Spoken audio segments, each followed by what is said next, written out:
trying to just see and learn and establishes how easily and effectively we are learning with technology and therefore our students as well. So some of the questions I'm going to ask for each one of you to contribute, and others it's just going to be an open question and you can just jump in and do that. But to just start off, I'm going to start with one that I want everyone to contribute. So Yurik, I'm going to start with you, and I just want to ask everyone, how do you learn?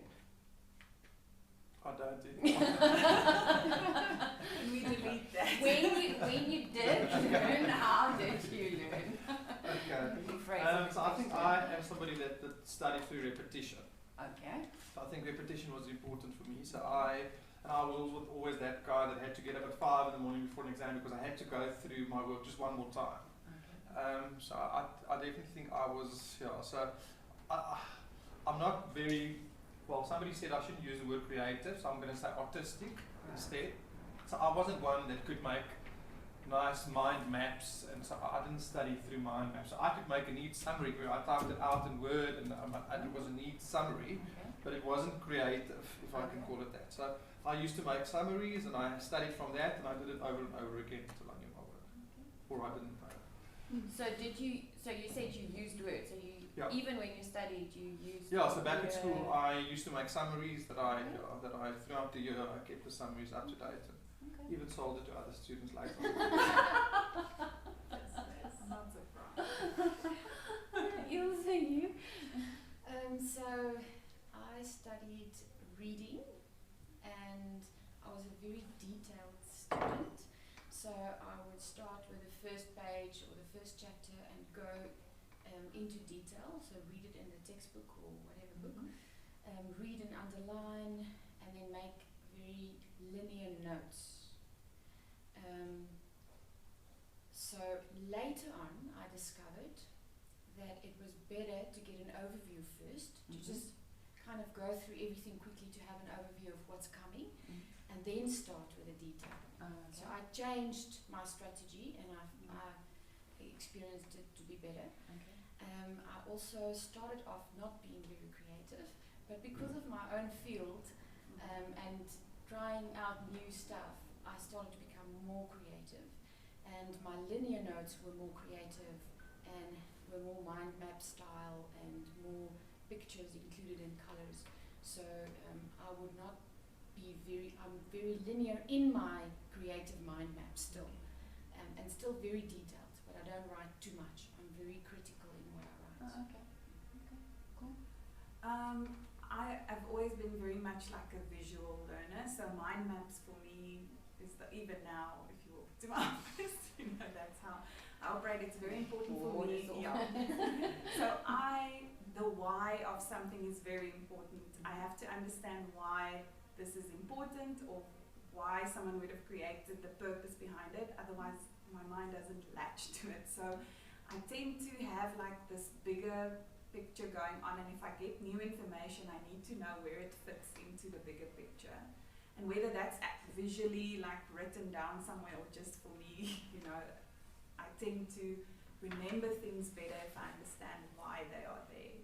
And because I feel like then you can anticipate what the rule would be and or not guess, but have a good feel for what the legislation would say, and then and go through that process of then refining to the detail. So I like lots of color, so it's like, and I like to see everything on one page.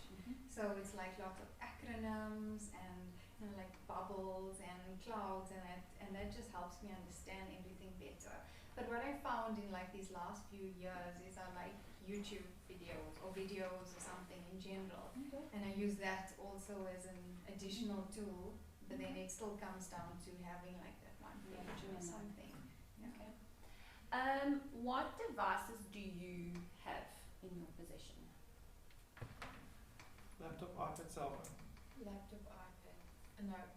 Laptop, iPad, cell phone. Same. Okay, cool. The next question is also for all of you, and it is just, I just want to know how comfortable are you? Okay, so, sorry. summary. No issue. We'll jump in here. So exactly what I ask everyone is, as we're talking about how we learn and how our students learn, I ask everyone just to say how do they learn. So we'd love to hear from you as well. How do you learn? How did you did I learn? learn? When you studied or when you are currently studying, how do you learn? Do you make notes? Okay, so I'm still old school, Okay. so I still prefer printing everything out and highlighting on that paper as I study. Okay. So I make notes as I'm going along, because they say that the best way to learn is by writing. Well, that's what I've heard, is by writing out summaries, so you actually remember what you've written. And that's how I used to study, Okay. was going through the material, making my own notes, and then studying from those notes. Okay. And then I also just asked what devices do you have? So they said most of them, all of them said computer, laptop, laptop, iPad, and a cell phone. So I also have a laptop, iPad, and a cell phone. And do you use, which ones do you use more in terms of, if you have to learn something? Laptop. Laptop. Can I just ask you, like, learning now? Because, like, what, if Do you you think learn? about learning now, what was the last set of content that you had to learn? Study. Yeah, I think it was my master's. yeah. Yeah. Masters as well. But then I was also like, I print stuff out. Yeah. I can't study off a screen. Yes. I can read a book off a screen off my iPad, but I can't study off a screen. Can I add to that very first question? I wanted to say, so for me, the questions at the end was always very important because it tested this bigger picture. Right. And so I always did a lot of work on the things that I did, like the suggested solutions, because it either aligned with my bigger picture understanding or not, and if it didn't, I needed to Okay. so I always had like that test. Okay. That Which was you always moved to. important, yeah. Hi, Nicole. Mhm. Good. We started off by just going around and saying to each other how we studied. So how did you learn? So what did you do? That was a long time ago. But I think one thing that helped me, I think I have a photographic mind. Yeah. No Lucky way. you. Yes. Wow. Eh, That's unfortunate. Normally, when that's why attending classes for me was very vital. Okay. I'll even like it would be like a playback when I see the question if I understood the lecturer very well. Did you cum your degree? No. What was wrong with the camera? Sometimes Lecture it's sessions. clicking. It's clicking with the lecturer. And sometimes I'll miss something out all completely in class, then that means I've lost it. That's the bad part about it. So you just have to hear and see. Yes. Did you make summaries? I struggled Oh, with that. I hate you. I struggled with that. I struggled with summaries, yeah. Something that I sometimes wonder is whether I would be able to study now. Would I still be able to study? Well, you did just a few years ago. When you 5 did years your ago, but I masters. think things, But a the lot of things technical change in 5 level, years. I mean, I hear what you're saying. The reason why I ask what people are studying is if I think the things that I'm wrapping my mind around now, they're much more conceptual. So the way that I take them in feels different, like TED Talks and maybe books on Yeah. so it's a different that's set not- of content. That's not studying Yes. to write an exam on or a test on. And why I'm saying this, a few years ago we had John Verstad, Yes. who was 50 when she started studying BAC. And she's writing the APC now in November. So at 50, she was a dietitian and her children were grown, and she said after they left home, she was going to start studying. And she did BAC, she sat in our classes, she was 50. And I don't know whether I would be able to do that. I think with me, my fear is fear of failing and going to class and tell the students that you need to study. You guys are failing. I always think, now I need to lose that speech. Should I? Should I have to study? Because I'll also be on the same boat. Yeah. But I mean, if I think of how I studied for masters, it was different.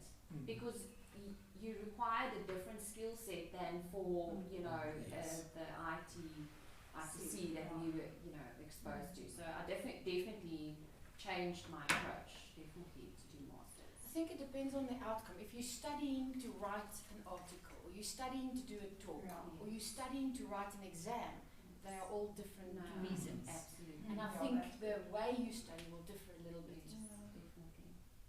Okay, so I want to ask, how easily do you adopt new technologies?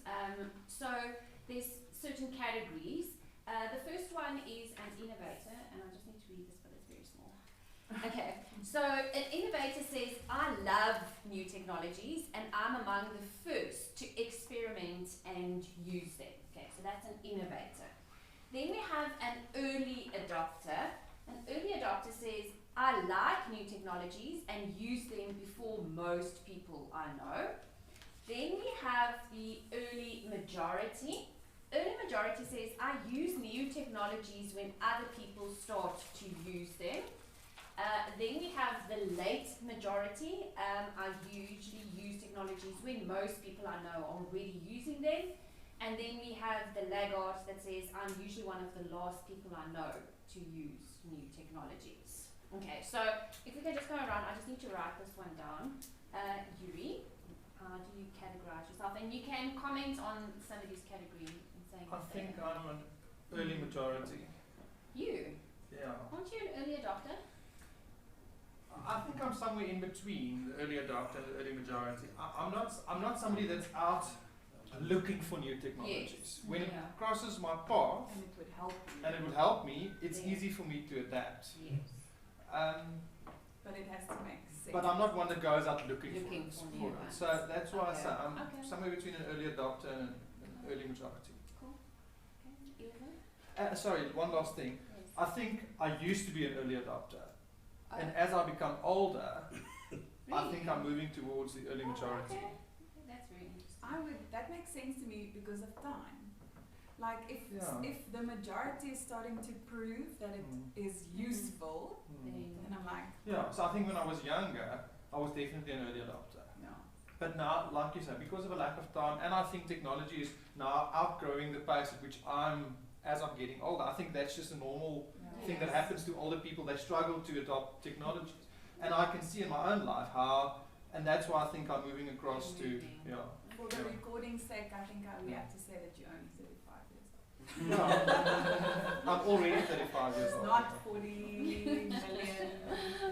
Ilse?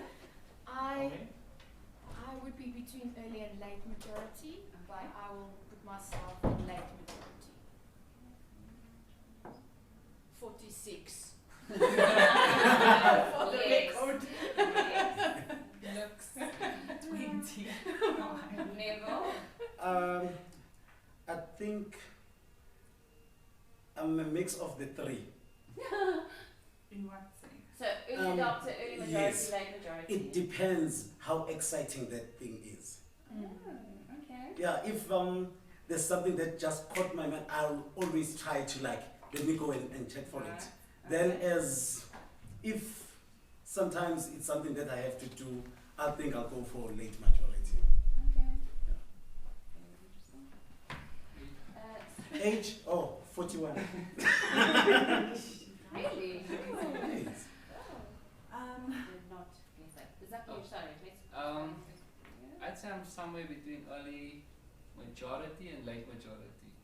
The reason for that goes back to what Yuri said about a lack of time. So I love technology, but because of a lack of time, I don't get to play around with the new apps or that sort of thing. Stefanie? I want to say early majority, but I think there's some stuff that's late majority also. So if it's proven to be useful, I'll definitely have it and use it. But it's also that thing of there's so many things available these days to prioritize which ones you're now going to use, and even though they're useful, sometimes puts me in the late majority. Like a silly example is Facebook and Instagram. So both have benefits, both are really cool, but I can't seem to do both. I need one. I have to choose one. I can't be only like Insta and Facebook, so Okay. the one has fallen off of the wagon. Which for one? me. Instagram, and it's Instagram. actually a cool one. Yeah, it's a better one, nice, yeah. It's a isn't it? better one. Yeah. So I might drop the other one, but you see, like Yes, for that, yes. yeah. So there's no chance of you getting to Twitter. No, so that's a good example also. So I'm on Twitter, but I'm not actively, Okay. you know, I'm there, but Yeah. I wouldn't say that I'm like contributing. You won't Age find 20. me. I think I'm 29. between Age. early majority and late 35. majority, but more towards late majority. When it comes to trying out technology, I'm not a person that likes to adapt to change. I like things routine all the time. So when it's like you kind of push to shove that thing, then I Okay. try it out. Okay.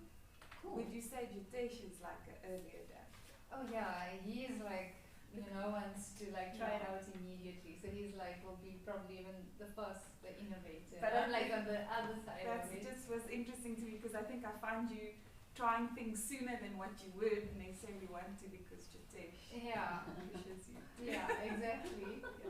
I think another thing with me being a reason for being between early majority and late majority is because I've tried in a classroom, I've tried certain things, and because of the Wi-Fi capacity, it's like now I don't want to try anything because It doesn't of the work. it's not Actually gonna work. wastes time. Exactly. Yeah. Because now you need to Yeah. help students to try and get them onto the system, and by the time you actually do it, it's like 15, 20 minutes And gone. you get 20 emails saying, man, Yeah.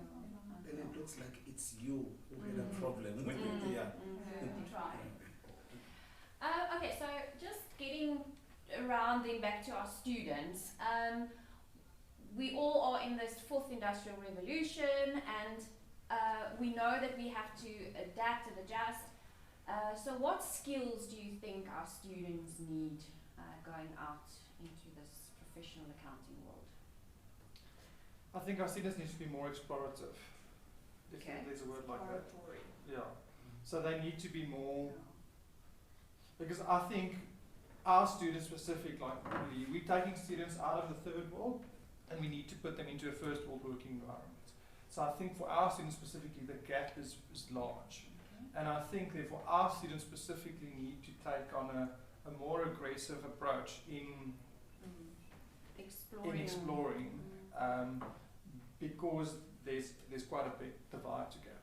Are you saying that even though someone might put themselves in laggard or late majority, they have to consciously move themselves to go? I think so. And I think our students are young, so it should be fairly easy for them to Yeah. be somewhere here.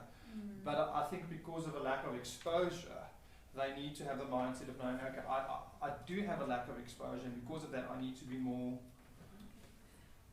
Yeah, mine links maybe to your, it's because I'm reading this for my own children and it's so applicable to our students that I'm just loving it, to have a growth mindset.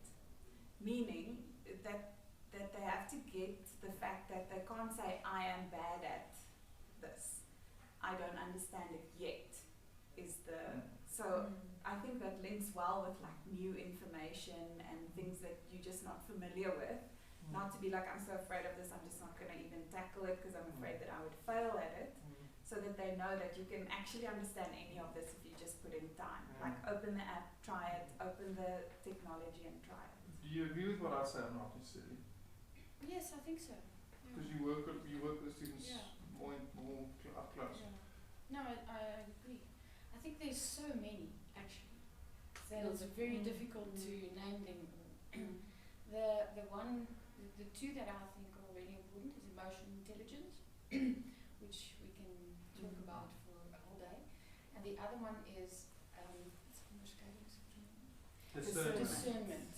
Yeah, because there's Of information. so much information available, and you have to be able to discern what is important, what is actually valid, what is true, what is not true, what is relevant for me, what is not relevant, what is good, what goes according to my values and what not. What is good for me? What is good for me? So Sure, that's a good one. Ilse, with your background in educational psychology, what is your view on emotional intelligence? What is it, and how do students display it?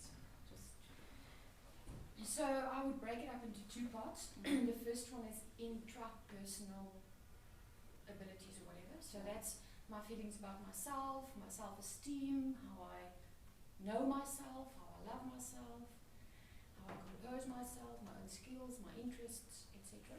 And the other one is interpersonal. So it's how I then socialize with others, interact with others, communicate. And I mean, we know we walk on campus and no one looks you in the eye.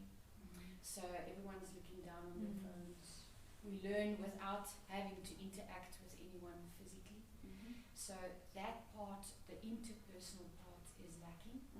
And we get a lot of our, of course, the youngsters get a lot of their value from stuff that's on social media. How many likes did I get for something I posted, but not necessarily. What is the reaction to my selfie? Yeah. So it's something that's not necessarily real. Someone likes it and I feel better, but it's not real. So, and that's where discernment comes in again, you know. So, so emotional intelligence also goes into the ability to manage your own emotions and also interact with other people's emotions, being able to identify and relate to other people's emotions. And if you're not interacting with anyone, then you can't really interact with a lot of emotional stuff on social media. And so that linked to learning, so your emotional intelligence linked to learning, do you feel like it's the intra one that's more important for like a learning or educational process? Or would you still say both of them? So it depends a little bit on the learning style. If Yeah. I'm someone who likes to study on my own and I can sit and study on my own, then it needs to make sense for me. How can I make it relevant for me? How does it impact my own goals, my career values, my career goals, where I'm going? Then more intra. But if I'm someone who's more tactile and I like to interact and study in groups, then that part's going to go missing, you know, because I need to be able to discuss a question and sit and talk to people. And in the real world, we have to make presentations, we have to go see clients and all of that. And if you haven't practiced it, then you're going to struggle. One last comment that I'd like to make is that I was actually so disappointed with my students again this week, where I just realized again how most students will take a shortcut if they can. Where that thing of I need to work through something because it's good for me hasn't dropped yet. It's like, so the last assignment that they had to do, I took an old assignment, but I put in a new section halfway through the assignment, and we called 370 people who copied the old solution as is. Just copy. So they got hold of the old solution, and they didn't even notice that the question wasn't the same. So it started off the same, just because the first paragraph was the same.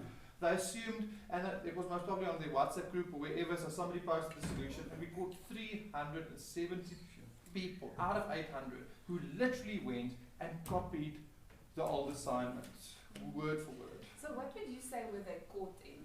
Do you feel like it's laziness? Do you feel like it was lack of attention to detail? I think it's There's so many. I think it's a bit of laziness, but I think it's that thing of how can I get out of this obligation as soon as possible? How can I cut a corner to get it done with the least amount of effort?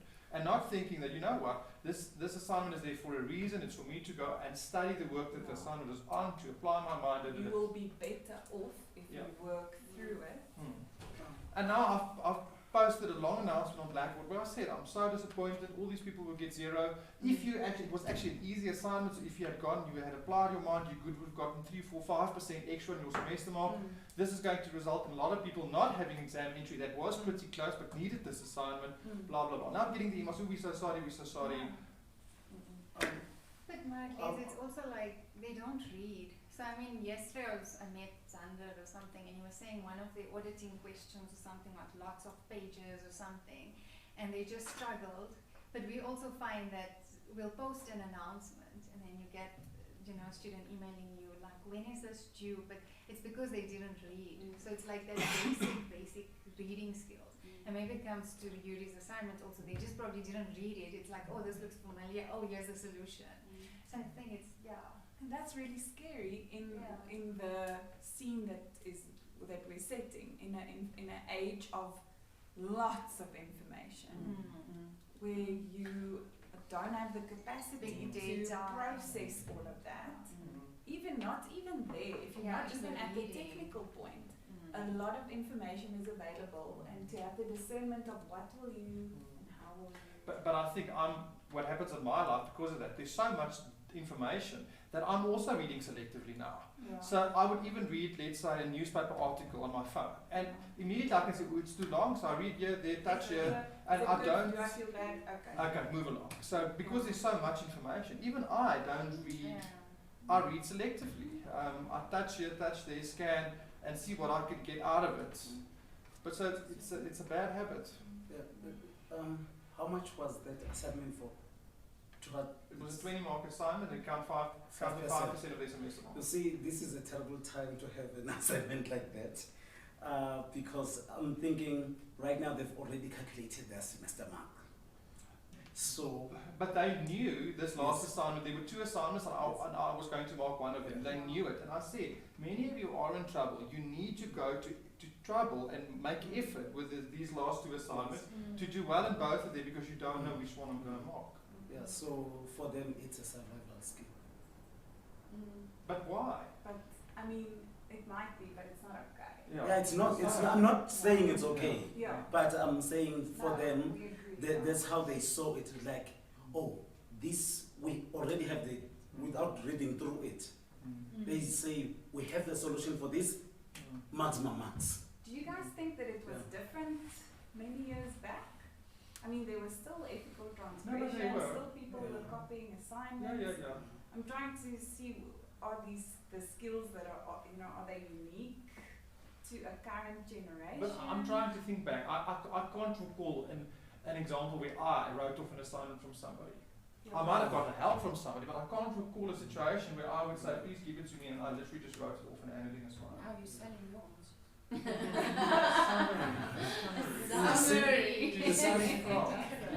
I'm thinking also that the information travels faster nowadays Yes. than in So our it's days. Yes. tempting because Yes. I have it on a WhatsApp. Yes. I saw it in the group. It's tempting. Yes. Yeah. Can I say, I think motivation is very important. If I just think in my own area, why are people studying what they're studying?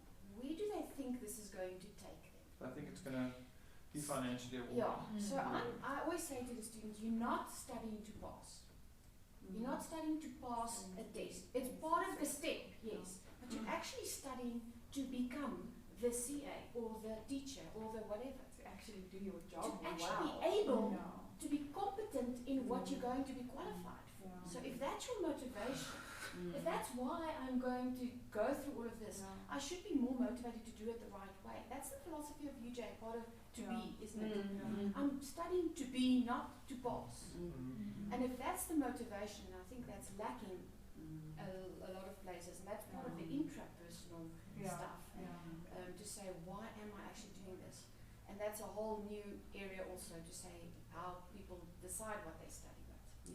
But Ilse, I wish I could call you to come to our class. Because I think that's the main problem. From 1A to 1B, you ask them something about that you've done in 1A, they've already forgotten. And It's okay. and they even have a name for it. That's CPF, Campus Forget. They even have a name for it. I think it was All maybe educators just had it. like indirectly it was encouraged maybe in high school, because Yeah. they'll tell you about high school whenever they talk about this CPF thing. Yeah, and the But teachers never, it Yes. goes back to the thing that they're not prepared to put in Yes. more effort than Yes. CPF. So they're not uh, motivated. They're No, not they're not motivated, seeing the yeah. long term. Yeah. Why am I doing this? so I always scare them, because in 1B I'm the one who takes the first lecture. I say, No, by you being here, we assume that in 1A you got 100%.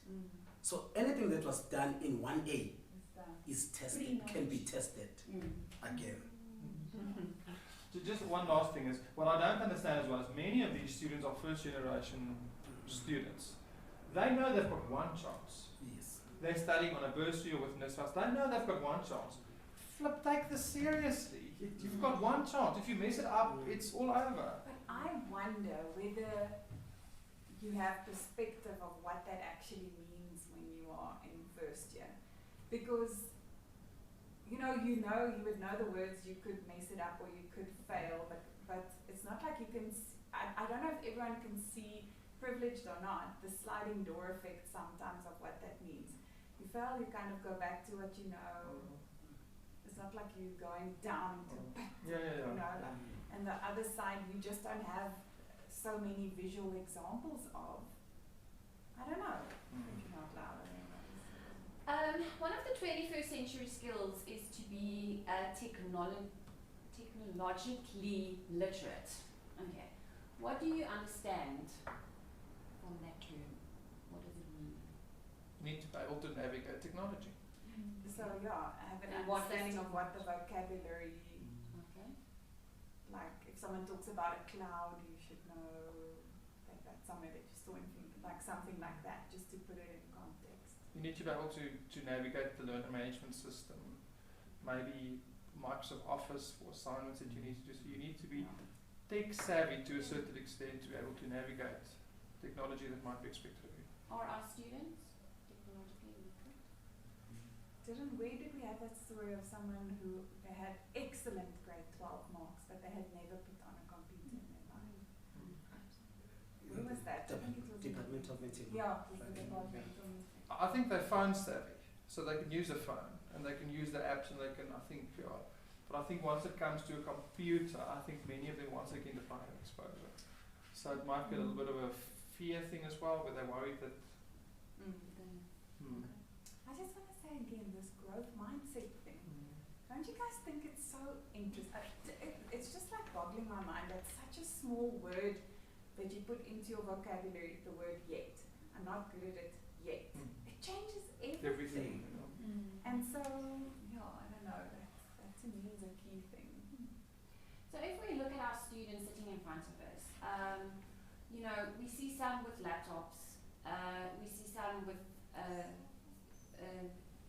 device, either device like an iPad or so, but most of them either with nothing or with a smartphone. What do you think is the reason for that? And do you think that effective learning can take place on a smartphone?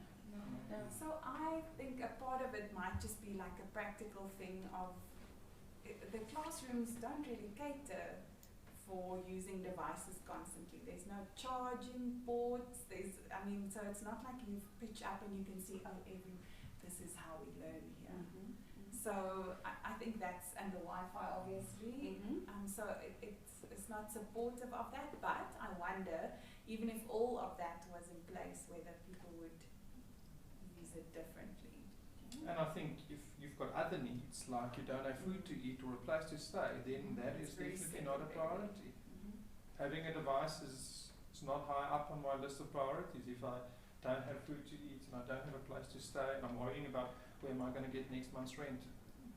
What do people say about so you say you kind of changed your study method, but if you had never studied with technology from grade 0 to 12, that's probably like a tough jump. If someone had told me that from now on you only study on your, I would be pretty flustered.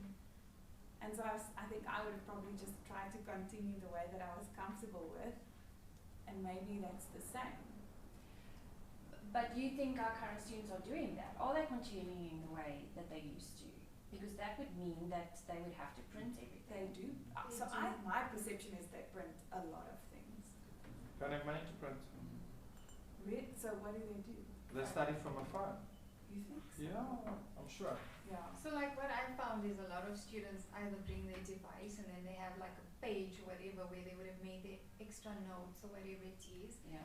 But you still find that, like Yuri says, they don't have money to print or they don't have a device. It's just like, or an iPad or a laptop. Yes. So it's just your phone, and then every time they're going to ask you a question or they're referring to a question bank, and they keep showing it to you on their device, and they've got this like solution on some like scrap paper or something. Also, what is your opinion of the typical students that get a device? How do they interact with the devices? So they get devices, but they also get textbooks. So they get everything. So they use the textbooks. They do not use the devices. We've actually decided next year we're only going to buy the device in the second year. But what about what slides? How do they get slides? How do they download the slides? How do they interact with the slides in class? I think if they can, they would print the slides. Good. And otherwise they would have it on their laptops at least. It's not a phone. I don't think they can really manage on a phone alone. And just one last question, sorry, Marlies. How do they look after the devices? How many of those first year still have the device in third year? I think How many they devices try. are still working, are still Yeah. usable? I think they do try, but they use the devices definitely more for other things. What series? Like watch series, download movies and other things. And there is a problem with theft, etc. and security. So that is a big problem. And I mean, we have to acknowledge that as well because people walk with it everywhere they Yeah, go that's a and risk. it's a very big risk. But that's why I'm asking, do they still have it in third year or have they been mindful? They usually have to buy a new one in third year. And my feeling about phones is they have it in front of them in the class, not for learning purposes, but because they're addicted to it and they want to check messages, not for learning purposes. Facebook, Instagram, WhatsApp. Do we feel like, I keep trying to think of like studying from devices, do they have access to good software? For instance, the way I study is I want to make those mind maps. I know about Coggle now, but I don't even know if Coggle is the way for me. Do they know how to use it? You know, like the support. So That's a good you question. could have your information, but I don't know if people are being the early adapters of good, and if even they're aware of it or thinking of it, that there is definitely some good solutions to working with it, you know, on a device and never sitting with a pen. But I mean, if I think of that like makes me very uncomfortable. The information might be here and I would feel like I'm doing really well, but then I'd still have like My feeling is that a lot of maybe lecturers, Yeah. please correct me if I'm wrong, share with students, here are 2 or 3 tools, go and find something, or go and Yeah. find something for yourselves. Yeah. But students don't do that. So the only way they really learn is by doing it in class. So from my years of experience, when I lecture to my students about study methods, I don't just show them, if I only show them how to make a mind map, that's the end of it, Yeah. and I will not see that again. Yeah. Okay? If I tell them, I've made this mind map for you on your commerce book, chapter 14. So then I hand it out, then they have a look, because that's the chapter they were busy with in that week. Then I say, alright, turn to chapter 15, sit, now you're all going to make a mind map in the class. And then they do it.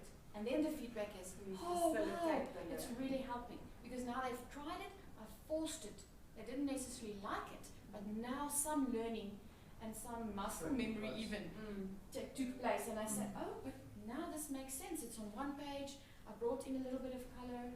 It actually makes sense. Some will still throw it away, but for others, because they tried it, it's easier. But don't just say, go and try this on your own. So you think there should be more conscious point from our point of view to actually assist them with technology, because we are assuming that they know technology because they've got a smartphone and they adapt with social media, but actually they're not. But we need to know first before we can. Yeah. Yes. Sure, definitely. Do you feel like in all aspects or only like the extra things that are new, even the way that they navigate the information, let's say online or on a device? Yeah, I think some people are more savvy than others, so it's going to be a difficult situation. But I think the majority of people would like to be reminded of it and just go over it I again. think I would have also as a student maybe needed that. And maybe then one of the tutor classes to say, if you feel like you're not at 80% competency in working with this app, then come to another tutor class and we'll do that again. So someone can be there to assist you. Do you feel that there's a disconnect between the fact that, you know, all our material on undergraduate level is placed online? It's on the Blackboard, it's on the LMS. But then we give them a paper-based assessment. Do you feel that there is a disconnect or not? I think if there is a disconnect, it's a divide that they need to be able to get to cap. Ah.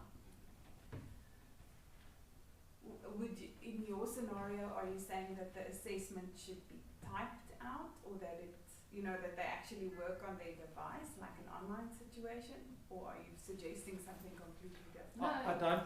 Either way, Yeah. so either that there should be some material printed for them, so there was a suggestion in one of the other focus groups, at least the question banks should be printed to the students and given to them, because that's how To we, prepare for an that's assessment. how that we prepare them for an assessment, you know, in auditing and all of that, there's highlighting that has to happen, you know, Or you Or- change the assessment. or you have to change the assessment, because now you're expecting everything to be online and through a device, and they're not necessarily going the paper route.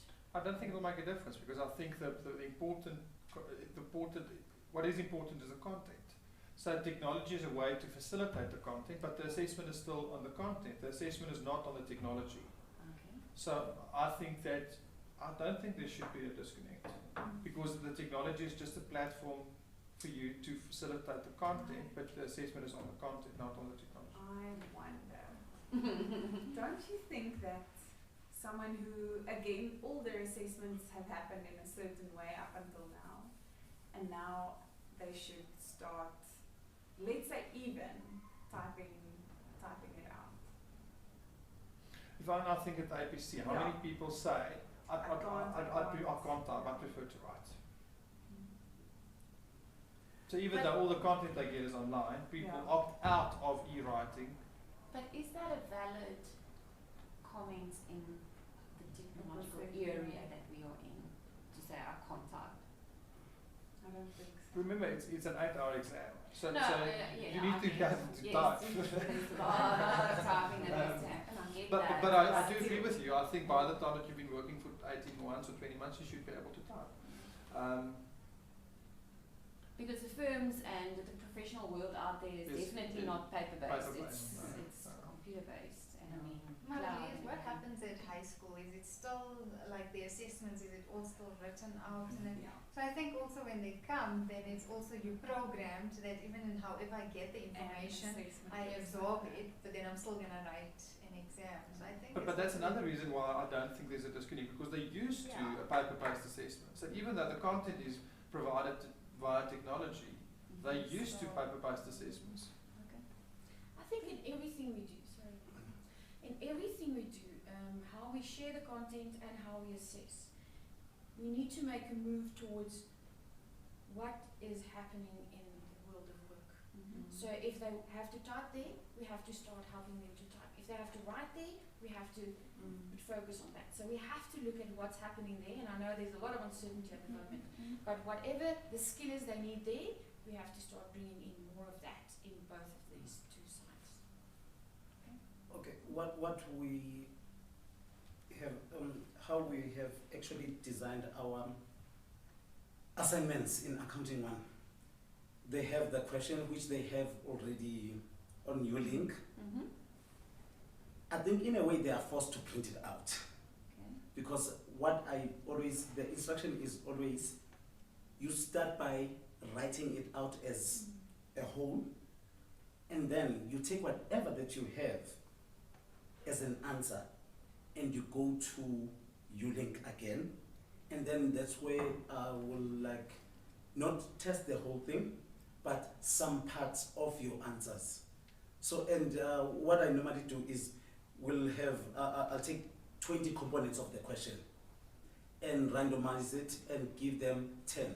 So my 10 won't be the same as Zakir's ones. So that forces them to actually do it and also go and do it typing it on ULink also. So they do both paper-based and also through the computer. How much technology do you use in teaching? Too little. Yeah, it is. Why? In my specific modules, we've got a lot of content to get through with limited exposure to students. So there's just not time to play around, not play around, but so we once again, content based, we've got to get through the content, and there's not enough contact time to actually, so we try. So for Tax 200 we had an assignment where they had to submit a video in a group about a specific court case. So we try, but not as much as we would like to. It's very little. You know, we're trying, so from what it was to what it is a bit more, but it's like, I think also we're trying to get comfortable with the technology, so there's still that element to factor into account. I know you try quite a lot. Yes, no, I do. Which venue do you use? Venue? Yes. D3 Lab, D1 Lab Grade 3. Oh, that's a beautiful venue. Because The Wi-Fi the actually A-levels works in there. when it comes to Wi-Fi, it's so difficult to mark a register. I know. Yeah. Just a simple thing, just to mark the register. It's so difficult. You end up being like you are disadvantaging other people here because you'll say this is my attendance and find that there's someone who's still struggling just to No, I've used it successfully in class, and I usually have more than half of the class that log in, that you know, that you can see that it's on there. Participating, and it's there, and it's stable. So we have done one where I actually had, one answer, then we first have to look at the thing again and then come back to the answer, and it was stable throughout. So yeah, but as I said, there's challenges to do that. Two last questions. So this generation that we have in front of us is called Gen Z, and one of the things that they say about them is that they are self-learners. They like to go and learn new things for themselves, and they do that by going onto YouTube. That's what they say about this generation. So how much do we make use of videos?